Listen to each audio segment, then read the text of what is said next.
Welcome everyone, welcome in programming world. तो आज हम लोग डिस्कस करने वाले हैं एक बहुत ही ज़्यादा इम्पोर्टेंट टॉपिक को। Basically software project management itself एक डोमेन है और अब हम लोगों ने जो है वो इस डोमेन को कवर करना है। अब बेसिकली आजकल जो है वो स्क्रम मास्टर और प्रोजेक्ट मैनेजर का जो ट्रेंड है वो हर सॉफ्टवेयर हाउस में बहुत ज़्यादा कॉमन यूज़ हो रहा है।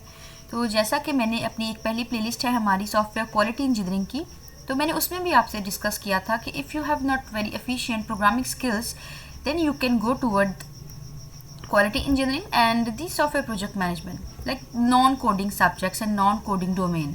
तो अगर आपको लगता है कि आपकी कोडिंग इतनी अच्छी नहीं है तो आप इन सब्जेक्ट्स या इन डोमेन्स की तरफ जा सकते हैं। ये डोमेन्स ना सिर्फ आपको हाई अर्निंग देंगी बल्कि आपको इन डोमेन्स में बहुत कुछ जो है वो सीखने को मिलता है। एक अच्छी जो है वो आपकी पोस्ट होती है एंड ऑल दैट थिंग। तो इनको हम ज़रूर जो है वो साथ साथ लेके चलेंगे। तो बेसिकली आज जो हमारा जो लेक्चर है लेक्चर 1, इसमें हम कुछ कवर करेंगे इसके बेसिक कुछ कॉन्सेप्ट्स को, प्रोजेक्ट मैनेजमेंट को एंड सॉफ्टवेयर क्या होता है, project management and project management skills and PM book. तो बेसिकली पीएम बुक यानी कि project management body of knowledge. तो इन चीज़ों को हमने ना कवर करना है। सबसे पहले हमारे टॉपिक का नाम क्या है, सॉफ्टवेयर प्रोजेक्ट मैनेजमेंट। तो हम इनको 3 हिस्सों में जो है ना पहले डिवाइड कर देते हैं। हम पहले देखेंगे कि सॉफ्टवेयर क्या होता है, उसके बाद हम देखेंगे कि प्रोजेक्ट क्या होता है and then we will go toward the management. तो what is software? Software can be considered a product of engineering just like an airplane, automobile, television or another object that requires a high degree of skill to run a raw material into a usable product। अब देखें, अगर एक plane है तो अगर वो मतलब लोहे से मिलकर बना है या जो हमारे पास ये फ़ैन होता है ख़राब हो जाए तो सिर्फ स्क्रैप के अलावा कुछ नहीं होता। आप उसको किसी भी भंगार वाले को जाकर बेच देते हो and you got nothing. Like जितने का आपने ख़रीदा होता है उतने का तो आपको कुछ मिलता नहीं। लेकिन अगर आप किसी इस तरह से किसी भी चीज़ को रीयूज़ करके एक रॉ मटेरियल को लेते हुए उसको रीयूज़ करके एक ऐसा बेनिफिशियल प्रोडक्ट बनाते हो that will be usable in the society, तो उसको भी हम सॉफ्टवेयर कह सकते हैं। ठीक है। अब जैसे हम सॉफ्टवेयर कैसे बनाते हैं, हम कुछ कोड लेते हैं, ठीक है, रॉ कोड होता है, हम उसको मिलाते हैं, कोड से कोड को मिलाते जाते हैं तो हमारे पास एक एप्लीकेशन बन जाती है। तो अगर हमने वो एक हॉस्पिटल मैनेजमेंट सिस्टम बनाया, हमने अलग अलग जगह से कोड लिए, ठीक है, हमने उसकी अलग अलग मॉड्यूल्स बना लिए कोड के एंड देन वो बन गया एक पूरा सॉफ्टवेयर और वो एक प्रोडक्ट है यूजेबल कि अलग अलग हॉस्पिटल्स में उसको यूज़ किया जा सकता है। और ये बात आपने ज़रूर जहन में रखनी है कि जो सॉफ्टवेयर है ना वो हमेशा डेवलप्ड होगा या इंजीनियर्ड होगा, वो मैन्युफैक्चर नहीं होगा। क्योंकि सॉफ्टवेयर एक जो है ना वो इनटेंजिबल है, हम उसको टच नहीं कर सकते। तो जो सॉफ्टवेयर है हम उसको डेवलप करते हैं या इंजीनियर्ड करते हैं। अब अगर हम कोई भी सॉफ्टवेयर इंजीनियरिंग वाला जो है वो वीडियो देख रहा है तो उसको इंजीनियरिंग की जो डेफिनेशन है वो आनी चाहिए, और अगर जिसको आती है तो वो उसे कमेंट में लिख के बताए कि दैट ही और she know that what is the definition of engineering. Basically engineering ये होती है कुछ सेट ऑफ रूल्स प्रिंसिपल्स को जो फॉलो करते हुए हम एक काम करते हैं ना, तो हम उसे कहते हैं ये इंजीनियरिंग है। अब देखें, अगर एक मोटर मैकेनिक है वो भी पूरी गाड़ी डिज़ाइन कर लेता है, बना लेता है गाड़ी, और एक मैकेनिकल या ठीक है ऑटोमोबाइल इंजीनियर है, काम वो भी यही करता है। हम उसको ऑटोमोबाइल इंजीनियर और दूसरे को मैकेनिक क्यों कहते हैं? वो इसलिए क्योंकि जब मैकेनिक एक काम करता है उसके पास उसकी कोई डॉक्यूमेंटेशन, कोई ब्लूप्रिंट, कोई एक वे नहीं होता, वो अपने हिसाब से उसको फॉलो करता है। लेकिन ये जब हम बात करते हैं एक ऑटोमोबाइल इंजीनियर की, तो उसने एक पूरा रोड मैप बनाया होता है। उसने पहले जो है वो रिक्वायरमेंट्स गैदर की होती हैं, उनको एनालाइज किया होता है, उसने उसके बाद उसकी डायग्राम की होती है, उसकी मतलब उसने डिज़ाइनिंग फेज़ पे आया होता है। उसके बाद जो है वो उसके पास मल्टीपल फेजेस चलते हैं जब जाकर जो है वो उसके ब्लूप्रिंट से उसको जो है वो मैन्युफैक्चरिंग की तरफ लेके आता है। तो like there are some set of principles which are followed in engineering, तो इसको हम भूल नहीं सकते। अब सॉफ्टवेयर की अलग अलग टाइप्स हैं। हमारे पास सिस्टम सॉफ्टवेयर हो सकता है, एप्लीकेशन सॉफ्टवेयर हो सकता है, ठीक है, embedded software, web application, artificial intelligence software. Basically ये जो सॉफ्टवेयर की जो टाइप्स हैं ना, आई डोंट थिंक सो कि ये कोई इतनी जो है वो न्यू है आप लोगों के लिए, बिकॉज ये तो हम लोग शुरू से पढ़ते आ रहे हैं। अब हमारे पास है प्रोजेक्ट क्या होता है, यानी कि PMI की डेफिनेशन है कि it is temporary endeavor having specific start and complete date undertaken to create a unique product और सर्विस। अब जो प्रोजेक्ट मैनेजमेंट इंस्टीट्यूट है उसके मुताबिक प्रोजेक्ट किसी भी ऐसी चीज़ को कह सकते हैं कि जिसकी प्रॉपर स्टार्टिंग और प्रॉपर एंडिंग हो और जिसको कंप्लीट होने के बाद एक यूनिक प्रोडक्ट बनना हो। यानी कि आपको सिर्फ 3 पॉइंट्स को जहन में रखना है, फिर आप उसको कह सकते हो कि that it is a project, या ये प्रोजेक्ट है या ये प्रोजेक्ट नहीं है। और वो 3 पॉइंट्स कौन से हैं? पहला है कि उसकी एक प्रॉपर स्टार्टिंग होनी चाहिए, उसकी प्रॉपर एंडिंग डेट होनी चाहिए और उसका कंप्लीशन के बाद एक प्रॉपर प्रोडक्ट बनना चाहिए। तो there are the 3 points which we have to keep in mind. अब पहली बात थी कि टेम्पररी, कि हर प्रोजेक्ट की एक प्रॉपर बिगिनिंग होनी चाहिए, प्रॉपर एंडिंग होनी चाहिए और does not apply to the project product और service which is lasting result. Basically अब टेम्पररी का मतलब ये बिल्कुल भी नहीं है कि आप प्रोजेक्ट जो है वो अप्लाई नहीं होगा प्रोडक्ट या सर्विस के ऊपर। ये टेम्पररी का वर्ड इसलिए बेसिकली यूज़ किया गया है कि जब आपने साल एक प्रोजेक्ट पे काम नहीं करना, आपको एक स्पेसिफिक ड्यूरेशन दिया जाएगा उसके लिए। बहुत भी कोई लंबा प्रोजेक्ट चलता है तो वो 1 साल तक चल सकता है या आप उसको 10 साल तक चलाएंगे, तो इसलिए हमने द टेम्पररी का टर्म यूज़ किया है। और यूनिक का मतलब है कि आप हमेशा, आपकी कोशिश होती है हम एक ऐसा काम करें कि जो थोड़ा सा यूनिक हो। अगर आप किसी के काम को लेके चलते हो तो आप उसकी एक्यूरेसी बढ़ाते हो या फिर उसके मौजूदा काम में कोई नई चीज़ इंट्रोड्यूस करवा देते हो। जैसे अगर आप लोग जो हैं वो देख रहे हैं व्हाट्सएप वगैरह या दूसरी जो हम लोग एप्लीकेशंस देखते हैं, तो आप देखते हो कि दिन ब दिन एक नई चीज़ आ जाती है। और वो क्यों ये सब करते हैं? ताकि लोगों को इंगेज रख सकें। तो बेसिकली जब आप अपनी करंट चीज़ को इतना जो है वो मॉडिफाई कर सकते हो, उसमें इतनी यूनिकनेस ला सकते हो ताकि आपकी ऑडियंस कम ना हो जाए, तो whenever we are making a new product तो उसमें भी यूनिकनेस जो है वो बहुत ज़्यादा इम्पोर्टेंट है। अब हमारे पास प्रोजेक्ट में 1 पर्सन भी हो सकता है, 1000 भी इन्वॉल्व हो सकते हैं, पर ये डिपेंड करता है साइज़ ऑफ प्रोजेक्ट पे। हम प्रोजेक्ट को जो है वो कुछ आवर्स में कंप्लीट कर सकते हैं, सेवरल मंथ में या ईयर्स में, ठीक है। तो आप, ये डिपेंड करता है कि आप प्रोजेक्ट को कितने टाइम में कंप्लीट करते हैं। अब हमारे पास अगर एग्जांपल है प्रोजेक्ट की, तो डेवलप करना किसी न्यू प्रोडक्ट को, सर्विस को, किसी न्यू व्हीकल को डिज़ाइन करना, एक बिल्डिंग को कंस्ट्रक्ट करना, running a campaign for political office, तो ये सब है टाइप्स ऑफ प्रोजेक्ट। और इसके अलावा जो हम अपने सेमेस्टर प्रोजेक्ट्स करते हैं हम उसको भी इसमें गिन सकते हैं, तो ये भी सब प्रोजेक्ट्स की टाइप में आ गई। देखिए अभी तक हम लोगों ने कवर किया कि प्रोजेक्ट क्या होता है, तो यहाँ से हम एक दफ़ा सॉफ्टवेयर को देखा और प्रोजेक्ट को देखा।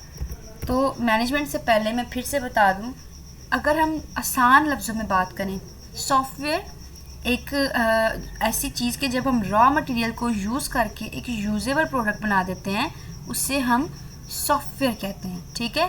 यहाँ सॉफ्टवेयर सेट ऑफ इंस्ट्रक्शंस हैं कि जिनको जो हम देते हैं और उसके रिज़ल्ट में हमें कुछ आउटपुट मिलता है, तो और वही सेट ऑफ इंस्ट्रक्शंस जिसको ओएस फॉलो करते हुए वर्क करता है। और सॉफ्टवेयर हमेशा इंजीनियर्ड होता है या डेवलप्ड होता है, सॉफ्टवेयर कभी मैन्युफैक्चर नहीं होता। सॉफ्टवेयर की मल्टीपल टाइप्स होती हैं, system software, application software, embedded software, ठीक है, ये आप देख सकते हैं। और उसके बाद हमारे प्रोजेक्ट क्या होता है, कुछ भी ऐसा कि जिसकी प्रॉपर एंडिंग स्टार्टिंग डेट हो, उसकी प्रॉपर एंडिंग डेट हो और उसमें यूनिकनेस हो कि जो जब तैयार हो तो हमें एक यूनिक चीज़ मिले। और प्रोजेक्ट में एक से ज़्यादा लोग इन्वॉल्व हो सकते हैं और उसको टाइम भी लग सकता है, पर वो सब चीज़ें डिपेंड करती हैं साइज़ ऑफ प्रोजेक्ट पे। अब हम तीसरी चीज़ पे आते हैं। तो बेसिकली जो है ना, अभी हम देखेंगे कि हमारे टॉपिक का नाम ही क्या है, कि प्रोजेक्ट सॉफ्टवेयर प्रोजेक्ट मैनेजमेंट। तो आपको आपके टॉपिक का नाम क्लियर होना चाहिए। Management basically set of activities and task undertaken by one or more person for the purpose of planning and controlling the activities of other. अगर मैंने एक टास्क दे दिया किसी को, एक प्रोजेक्ट मैंने असाइन किया है और वो एक नहीं बल्कि एक से ज़्यादा लोग काम कर रहे हैं, प्लानिंग कर रहे हैं, एक्टिविटीज़ को कंट्रोल कर रहे हैं, अब उसमें हायरार्की है। एक होगा लीडर जो असाइन कर रहा होगा, मॉनिटर कर रहा होगा एक्टिविटीज़ को, जो उसके नीचे ग्रुप मेंबर्स होंगे। जो नीचे ग्रुप मेंबर्स हैं वो आपस में इंटरेक्ट कर रहे हैं और अपना काम कर रहे हैं, ठीक है। तो ये एक ऐसा गोल जिसे आप अकेले अचीव नहीं कर सकते, उसमें हम मैनेजमेंट का टर्म यूज़ करते हैं। I am saying it again, आपने वन और मोर पर्सन जब इन्वॉल्व होते हैं साथ काम करने के लिए, एक प्रोजेक्ट को कंप्लीट करने के लिए, और एक ऐसा टास्क है जिसे आप अकेले अचीव नहीं कर सकते, तब हम मैनेजमेंट का टर्म यूज़ करते हैं। अब एक बंदा है तो उसको क्या मैनेज करेंगे, कोई 10-15 होंगे तो हमें समझ आएगा ना, हाँ we have to manage them. Management में कुछ कंपोनेंट्स लाया करते हैं, जैसे है प्लानिंग, ऑर्गेनाइजिंग, स्टाफिंग, डायरेक्टिंग, जिसे हम लीडिंग भी कहते हैं, और कंट्रोलिंग। जब भी, अब ज़रूरी नहीं अभी इधर अगर सॉफ्टवेयर की बात ना भी करें, आप आपका एक बिजनेस है अपना, ठीक है, या आपका इंस्टीट्यूट है, तो उसमें अगर आपको मैनेजमेंट चाहिए तो इन पॉइंट्स को जो है ना वो आपको ज़रूर जो है वो फोकस करना पड़ेगा। पहला पॉइंट है प्लानिंग का, सेकंड पॉइंट है ऑर्गेनाइजिंग का, थर्ड है स्टाफिंग, डायरेक्टिंग, कंट्रोलिंग। तो ये हमारे पास वो पॉइंट्स हैं कि जो हमें मैनेजमेंट में जो है वो चाहिए। अगर हम पहले पॉइंट को देखें, प्लानिंग को, तो वो है predetermining course of action to achieve the objectives. हम हमेशा हर काम का स्टार्ट प्लानिंग से करते हैं, ठीक है। तो अगर हमने कहीं जाना हो, हमने कोई छोटे से छोटा काम करना हो, हम उसको पहले प्लान करते हैं। अगर मैं ऐसे करूँगी तो ये आउटपुट आएगा, अगर ऐसा करेंगे तो ये हो सकता है, ये करेंगे तो ये नेगेटिव रिजल्ट आ सकता है। हम प्लान करते हैं हर चीज़ को, तो उससे हम pre determining course of action भी कह सकते हैं। ऑर्गेनाइजिंग का मतलब है कि अच्छा, प्लानिंग में हम एग्जांपल ले लेते हैं कि ठीक है, हमने एक ट्रिप लेकर जानी है, ठीक है, हम नारायण का गान जा रहे हैं ट्रिप लेके। हमने पहले प्लानिंग की कि हाँ ठीक है, इतने बंदे होंगे तो ये फेयर बनेगा, इस जगह पे हम जाएंगे तो इतना टाइम लग जाएगा, इतने बंदे हैं, इतने लोग होने चाहिए साथ, और खाने का ये होगा। ये हमने प्लानिंग कर ली। अब ऑर्गेनाइजिंग की बारी आ गई। प्लानिंग तो सारी जहन में है, अब आपने establish relationship among work unit and granting responsibility and authority to obtain the objective. अब मैंने पहले प्लान किया, अब मैंने अकेली तो किसी ये काम नहीं कर सकती। अब मैं कुछ टीचर्स को साथ ले लूँगी कि हाँ आप आ जाओ। अब आपने जो है वो आपने जो है वो डिसिप्लिन को मेंटेन रखना है, आपने बच्चों के खाने की वो पैसे अरेंज करने हैं, आपने जो है वो द टूर गाइड अरेंज करना है। मैंने रिस्पॉन्सिबिलिटीज़ दी, ये मैंने क्या किया, ऑर्गेनाइज कर दिया। अब मुझे अकेली सब टेंशन नहीं लेना पड़ेगा, मैंने अपने यूनिट्स बना दिए हैं, रिस्पॉन्सिबिलिटीज़ असाइन कर दी हैं। Staffing, select and training the people. So basically this is a very important term.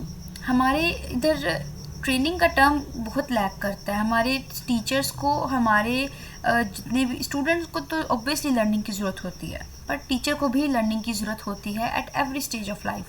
तो हमें चाहिए लोगों को सेलेक्ट करके उनको ट्रेन करें, किस तरह उन्हें यूनिक वे ऑफ लर्निंग सिखाए जाएँ ताकि बच्चों को एफिशिएंटली और जल्दी चीज़ें समझ आएँ। तो हम स्टाफिंग का टर्म भी मैनेजमेंट में यूज़ करते हैं। अब डायरेक्टिंग और लीडिंग की बात करते हैं, तो एक ऐसा एटमॉस्फेयर क्रिएट करना जो असिस्ट करे, मोटिवेट करे people to achieve the desired end result. तो अब बेसिकली ऐसा आपने डायरेक्ट करना है, आपने लीड करना है कि आपने ना साथ उनको मोटिवेट भी करना है। अब अगर मैंने अपनी टीम बनाई है, हमने ट्रिप के लिए मैंने एक डिसिप्लिन कमेटी बना ली, एक वो बना ली मैंने कि टूरिस्ट गाइड आप ढूंढेंगे, आप बच्चों को मैनेज करेंगे, आप उनकी पैसों का एक अकाउंट का आपने पैसों का हिसाब रखना है और मैं आपको मैनेज करूँगी। तो मेरा काम है फिर मैं उनको साथ साथ मोटिवेट करूँ, और ये नहीं कि अब मैं प्रोजेक्ट मैनेजर हूँ तो मैं लीडर बन के चेयर पे बैठ जाऊँगी। This is not like that. मुझे उनको असिस्ट करना है, मुझे उनकी हेल्प करनी है। बात इतनी है, वो एक दूसरे की हेल्प नहीं करेंगे, लेकिन मुझे अलोनली उन सब की हेल्प करनी पड़ेगी, क्योंकि मुझे एज अ लीडर उनको असिस्ट करना है। और फिर उनकी छोटी से छोटी सक्सेस के ऊपर मुझे उनको जो है वो अप्रिशिएट करना है ताकि वो ज़्यादा अच्छे से काम करें। सो बेसिकली डीमोटिवेटिंग टर्म्स को जो है वो हम बहुत कम यूज़ करते हैं। अब कंट्रोलिंग का टर्म है, तो establishing, measuring and evaluating the performances of activities toward planned object. हमने बेसिकली क्या करना है कि एक्टिविटीज़ की परफॉर्मेंस को इवेलुएट करना है। अब ये जो ऊपर मैंने 3-4 काम किए हैं कि मैंने प्लान किया, ऑर्गेनाइज किया, स्टाफ किया और डायरेक्ट किया, अब मैंने कंट्रोल करना है इन सब एक्टिविटीज़ को कि इनमें से कोई ऐसी एक्टिविटी, अब मैं प्लान बना रही हूँ नथिया गली का और बजट मैंने पता नहीं वो बना लिया ये चौक तक जाने का, ये तो एक कंट्रोल एक्टिविटी हुई नहीं। हमें हर चीज़ को अगर हम प्लान कर रहे हैं बड़ा प्री डिफाइंड और एक्यूरेटली जो है वो प्लान करना है। ऑर्गेनाइज़ कर रहे हैं तो मुझे बेस पे ऑर्गेनाइज़ करना है। जिस बंदे में डिसिप्लिन मेंटेन करने की एबिलिटी नहीं है, अगर मैं उसको डिसिप्लिन कमेटी का हेड बना देती हूँ तो वो क्या ही करेगा, वो कुछ नहीं करेगा। अब स्टाफिंग में बात आती है, मैंने जिसको लेजर पे बिठाया अपने अकाउंटेंट बना के, उसको वो काम ही करना नहीं आता, उसकी ट्रेनिंग नहीं है उसके बारे में। तो बेसिकली अब कंट्रोलिंग में हमने इन सब चीज़ों को कंट्रोल करना है। मैं चेक करूँगी परफॉर्मेंस, कौन सा बंदा कितना अच्छा काम कर रहा है, ठीक है। जो मैंने प्लान किया था ये सब वैसे चल रहा है या प्लान से बिल्कुल ट्रैक से हट गया है। हटा है तो क्यों हटा है और इसको मैं वापस कैसे ला सकती हूँ, क्या क्या करने से ज़्यादा अच्छे रिजल्ट आ सकते हैं। तो बेसिकली ये हमारे पास कंपोनेंट है मैनेजमेंट के और काफ़ी इम्पोर्टेंट टर्म है। अब अगर हम पूरा प्रोजेक्ट मैनेजमेंट को एक साथ पढ़ें तो ये एक ऐसा डिसिप्लिन है प्लानिंग का, ऑर्गेनाइजिंग का, मैनेजिंग का, resources to bring out successful completion of specific project. अगर आप एक ऐसा प्रोजेक्ट लेते हो कि एक आपके पास एक ऐसा टास्क है जिसकी स्पेसिफिक स्टार्टिंग डेट है और एंडिंग डेट है, जिसको पूरा करने के लिए आपको 2 या 2 से ज़्यादा लोगों की ज़रूरत है और आपने उनको ऑर्गेनाइज भी करना है और मैनेज करना है रिसोर्सेज को, ताकि आप उस प्रोजेक्ट को अच्छे से कंप्लीट कर सको, तो वो है प्रोजेक्ट मैनेजमेंट। अपने प्रोजेक्ट को मैनेज करना प्रोजेक्ट मैनेजमेंट है। अब हमारे पास प्रोजेक्ट मैनेजमेंट जो है वो रिलेट करता है कुछ प्रोफेशनल ऑर्गेनाइजेशंस हैं, ठीक है। हम इनको भी जो है वो साथ लेके चलेंगे और बेसिकली हमने इस कोर्स में जो है ना ये सभी पढ़ने हैं और मैं एक एक्स्ट्रा आपको टूल्स वगैरह भी जो है वो इसका करवाऊंगी। Project management is a very interesting subject. You don't have to learn all the things, you just have to understand. तो सिर्फ समझना है और बस। पहले है हमारे पास प्रोजेक्ट मैनेजमेंट इंस्टीट्यूट PMI, बहुत ही ज़्यादा हमारे पास इंफॉर्मेटिव वेबसाइट है। आप इसको विज़िट कर सकते हैं, मज़ीद बहुत इन्फॉर्मेशन और डिटेल मिलेगी। सॉफ्टवेयर इंजीनियरिंग इंस्टीट्यूट है एक, वो भी आपको इसके रिगार्डिंग बहुत ज़्यादा इन्फॉर्मेशन देता है। फिर IEEE सॉफ्टवेयर, ये तो IEEE तो बहुत ही ज़्यादा एक इंटरनेशनल है वेबसाइट है। अब सर्टिफिकेशंस ये जो ऑफ़र करते हैं तो वो है PMP यानी कि प्रोजेक्ट मैनेजमेंट प्रोफेशनल। और अगर आप चाहते हो कि लाइक आपकी प्रोजेक्ट मैनेजमेंट में ना एक्सपर्टीज़ हो जाए तो आप इसके रिगार्डिंग कुछ कोर्स और सर्टिफिकेशंस ले सकते हो, तो वो भी आपको बहुत हेल्प आउट करेंगी। और अगर हम PM बुक की बात करते हैं, project management body of knowledge, तो ये भी PMI ने जो है वो पब्लिश करवाए थे। ये 9+1 है और इन्हें भी हमने कवर करना है। और अब अगर टूल्स की बात करते हैं तो यहाँ तो सिर्फ हैं 2, यानी MS प्रोजेक्ट है और प्राइमवेरिया प्रोजेक्ट मैनेजर है। लेकिन मैं आपको असाना पे, क्लिकअप पे, जीरा पे और उसके अलावा और भी हमारे पास जो है वो टूल्स हैं जो कि फ्री हैं, ठीक है। तो हम उनके ऊपर जो है ना वर्किंग देखेंगे कि एक्चुअली अच्छा हमने सीख लिया प्रोजेक्ट मैनेजमेंट क्या होता है और अब इसको इम्प्लीमेंट कैसे करना है टूल्स को यूज़ करते हुए। तो believe me it's very interesting subject, you will really enjoy this. अब हमारे पास प्रोजेक्ट मैनेजमेंट का इस तरह की एक हायरार्की चलती है। हमारे पास जो आउटर कवर एक कर्व है ना वो है मैनेजमेंट। अब मैनेजमेंट के अंदर आती है प्रोजेक्ट मैनेजमेंट और प्रोजेक्ट मैनेजमेंट के भी अंदर डोमेन में लाया करता है सॉफ्टवेयर प्रोजेक्ट मैनेजमेंट। हमने पढ़ा मैनेजमेंट क्या होता है, हमने पढ़ लिया प्रोजेक्ट मैनेजमेंट क्या होता है। अब सॉफ्टवेयर प्रोजेक्ट मैनेजमेंट, ये प्रोजेक्ट मैनेजमेंट का ही एक सब डिसिप्लिन है जिसमें हम सॉफ्टवेयर रिलेटेड प्रोजेक्ट को प्लान मॉनिटर करते हैं। बेसिकली कुछ फ़र्क नहीं है, अगर प्रोजेक्ट मैनेजमेंट है तो वहाँ सॉफ्टवेयर का वर्ड स्पेसिफिक नहीं है, आप किसी भी तरह के प्रोजेक्ट को मैनेज कर सकते हो। लेकिन अगर सॉफ्टवेयर आ गया तो सॉफ्टवेयर रिलेटेड प्रोजेक्ट्स को मैनेज करेंगे। अब बेसिकली जो सॉफ्टवेयर को डेवलप करना है is not a very easy task. अगर आप सॉफ्टवेयर बना रहे हो ना तो वो बहुत कॉम्प्लेक्स टास्क है और इसमें बहुत ज़्यादा लोग इन्वॉल्व करने पड़ते हैं आपको। आप अकेले एक टास्क नहीं कर सकते क्योंकि जब आपने एक फुल फ्लैज सिस्टम बनाना होता है तो वो उसमें कोई 2-3 पेज नहीं होते, वो एक फुल फ्लैज सिस्टम होता है, मल्टीपल फंक्शनैलिटीज़ होती हैं, तो यू कैंट अचीव अलोन। कर सकते हैं, इट्स नॉट लाइक दैट कि आप कर नहीं सकते, पर एक एफिशिएंट वे ये होता है कि आप एक टीम बनाएं ताकि एक पे बर्डन ना बढ़े और आप उसको अच्छे से लेके चल सकें। यही वजह है कि जो सॉफ्टवेयर डेवलप्ड प्रोजेक्ट्स हैं उन्हें मैनेज करने की ज़रूरत है। बेसिकली 80% सॉफ्टवेयर जो प्रोजेक्ट्स हैं वो टाइमली डिलीवर नहीं होते और वो डिलीवर इसलिए नहीं होते क्योंकि वहाँ पे प्रोजेक्ट मैनेजमेंट टर्म यूज़ नहीं किया जाता। अगर वो प्रोजेक्ट मैनेजमेंट की टर्म को यूज़ करें तो ना सिर्फ वो टाइमली डिलीवर कर सकते हैं बल्कि वो अपने क्वालिटी को अश्योर कर सकते हैं, टाइमली इन सब चीज़ों को देख सकते हैं। बेसिकली प्रोजेक्ट की मैनेजमेंट करती ही ये है। or everyone involved manages to some extent but the scope of management activities vary for every person। और ये जो स्कोप है मैनेजमेंट का ये पर्सन टू पर्सन वैरी करता है। ये बेसिकली अगर हम बात करें, बेसिकली ये हमारे पास एक बुक है, Robert L carts identified 3 kinds of skill for administrator. तो ये नीचे इसका जो लिंक भी दिया हुआ है, आप इस बुक को जो है वो देख सकते हैं। हमारे पास ना मैनेजरियल स्किल 4 टाइप्स के होते हैं। इस तरह के स्किल होने चाहिए आपके मैनेजर में। प्रोजेक्ट मैनेजर के पास टेक्निकल स्किल होना चाहिए, ह्यूमन स्किल्स होने चाहिए, कंसेप्चुअल स्किल होना चाहिए और डिज़ाइन स्किल होने चाहिए। तो अब ना हम इन स्किल्स को जो है वो देख लेते हैं कि हमारे पास ये स्किल्स किस तरह के हैं। और अभी जो है ना हम आज की वीडियो में ये स्किल्स ही कवर करेंगे बस, एंड देन जो है ना इसका रिमेनिंग पोर्शन हम अपनी नेक्स्ट वीडियो में कवर करेंगे, क्योंकि हमने भी इसको मैनेज करके चलना है, हमने इसको डिवाइड किया हुआ है, तो हम इसको स्टेप बाय स्टेप जो है वो कवर करेंगे।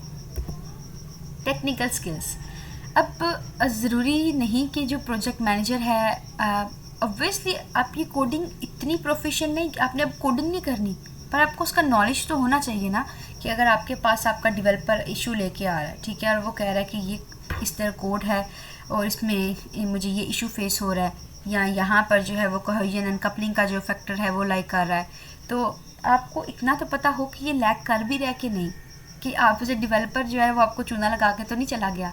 तो बेसिक नॉलेज होना चाहिए आपको पता होना चाहिए कि जो ऑब्जेक्ट ओरिएंटेड प्रोग्रामिंग की जो बेसिक टर्म्स हैं, इनहेरिटेंस है, पॉलीमॉर्फिज्म है, इनकैप्सुलेशन है, एब्स्ट्रैक्शन है, वो क्या है। तो बेसिक टर्म्स का पता होना चाहिए, ठीक है, तो ताकि आप उनको असिस्ट कर सको ज़्यादा अच्छे तरीके से। आपको बेसिक टूल्स का पता होना चाहिए, कुछ टेक्निक्स का पता होना चाहिए जिनको यूज़ करते हुए आप उनको असिस्ट कर सको, आप ज़्यादा एफिशिएंटली अपनी मैनेजमेंट को जो है वो लेके चल सको। अब ह्यूमन स्किल्स बहुत इंपॉर्टेंट है, मेरे ख्याल से इन चारों में सबसे इम्पोर्टेंट है ह्यूमन स्किल। प्रोजेक्ट मैनेजर सिर्फ अपने नीचे की हायरार्की को मैनेज नहीं करता, वो अपने स्किल्स को यूज़ करते हुए काम भी लेकर आता है मार्केट से। उसने मार्केट से काम लेके आना है, तो जो काम लाना है उसके लिए उसको अपने कम्युनिकेशन स्किल्स चाहिए, उसके अंदर एबिलिटी होनी चाहिए टू वर्क विद पीपल। अब ऑब्वियसली वो 1 पर्सन है कि जो इतने लोगों से इंटरेक्ट कर रहा है, उसने मार्केट से काम लेके आना है, आगे उसने टीम मेंबर्स में काम डिवाइड करना है, अंदर होने वाली हर तरह की जो है सिचुएशन को उसने हैंडल करना है, तो उसके पास एंड लेवल का जो है वो एक सब्र और एंड लेवल के स्किल्स होने चाहिए, कम्युनिकेशन स्किल, कोऑपरेटिव स्किल, ठीक है, ताकि एक अच्छे इन्वायरमेंट में वो काम कर सके। कंसेप्चुअल स्किल, अब ability to see the big picture, उसके कॉन्सेप्ट्स और यूनिकनेस लेवल बाकी बंदों से थोड़ा सा हाई होना चाहिए, उसको पहले ही इस चीज़ को फिगर आउट करना आना चाहिए कि इसमें ये इशू लाई कर सकता है। बिकॉज अब जब प्रोजेक्ट मैनेजर आ गया ना, तो फिर जो डेवलपर है उसके ऊपर से एक टेंशन हट जाती है, क्योंकि डेवलपर वो बनाता है जो उसको डिज़ाइनर बना के देता है, और डिज़ाइनर वो बनाता है जो उसको मैनेजर अप्रूव करता है। तो बेसिकली मैनेजर के ऊपर ज़्यादा रिस्पॉन्सिबिलिटी आती है कि अगर कोई गड़बड़ हुई तो सबसे पहले मैनेजर को पकड़ा जाता है। तो इसीलिए उसके पास कंसेप्चुअल स्किल्स होने चाहिए, ताकि वो ability to see the big picture in case of any problem उसको सॉल्व करना आना चाहिए। तो that is the conceptual skill. Design skill, अब बेसिकली डिज़ाइन में उसको डिज़ाइनिंग तो वैसे आनी चाहिए, क्योंकि हमारे प्रोजेक्ट मैनेजमेंट के अंदर ये टर्म्स आती हैं, उनको यूज़ केसेस, UML और इस तरह के डायग्राम्स आनी चाहिए बनाने के लिए। आर्किटेक्चर्स का उनको पता होना चाहिए, डिज़ाइन पैटर्न्स का उनको पता होना चाहिए, तो उनको ना प्रॉब्लम का सोल्यूशन डिज़ाइन करना आना चाहिए। The skill to design effective practical solution to problems rather than becoming problem watcher only. अब अगर एक प्रॉब्लम आ रहा है तो प्रोजेक्ट मैनेजर का काम ये नहीं कि वो उसको ऑर्डर दे दे कि हाँ हो जाओ इसको सॉल्व करके लाओ, नो, इट्स हिज और हर ड्यूटी कि उसको उसका सोल्यूशन डिज़ाइन करके दे। और ये बेसिकली अपर लेवल मैनेजर्स के लिए है। जो टॉप हायरार्की होती है ये उनके लिए है कि वो नीचे वालों को सोल्यूशन डिज़ाइन करके उसको प्रोवाइड करें। तो ये जो है वो हमारे पास एक उसका व्यू आता है, इसको हम इंशाल्लाह अपनी नेक्स्ट वीडियो में कवर करेंगे, तो कि ये स्किल्स जो हैं वो इस हायरार्की में किसके पास कौन से स्किल्स होने चाहिए। तो अब आज की जो है वो हमारी वीडियो यहीं तक की थी। हमने अपने टर्म को देखा कि प्रोजेक्ट मैनेजमेंट क्या होता है, प्रोजेक्ट सॉफ्टवेयर क्या होता है, प्रोजेक्ट क्या होता है, मैनेजमेंट क्या होता है, प्रोजेक्ट मैनेजमेंट क्या होता है, सॉफ्टवेयर प्रोजेक्ट मैनेजमेंट क्या होता है, और मैनेजमेंट के कुछ स्किल्स देखे, उसके कंपोनेंट्स देखे। So this is all. If you have any Curie तो आप मुझसे जो है वो कमेंट में पूछ सकते हैं, आप मुझे ईमेल कर सकते हैं। और अगर कोई ऐसा सब्जेक्ट आता है कि जो मतलब या टॉपिक आता है जो आपको मुश्किल लगता है, आप मुझे कमेंट में बता सकते हैं, मैं उसके ऊपर भी एक डिटेल वीडियो बना के जो है वो यूट्यूब पे अपलोड कर दूँगी। या फिर अगर आपको प्रोजेक्ट चाहिए, अपने सेमेस्टर प्रोजेक्ट्स किसी भी टॉपिक के, तो आप मुझे वो भी शेयर कर सकते हैं। आई विल ट्राई कि मैं वो भी जो है वो आपसे शेयर कर दूँ। सो टिल देन, अल्लाह हाफिज़ एंड स्टे ब्लेस्ड।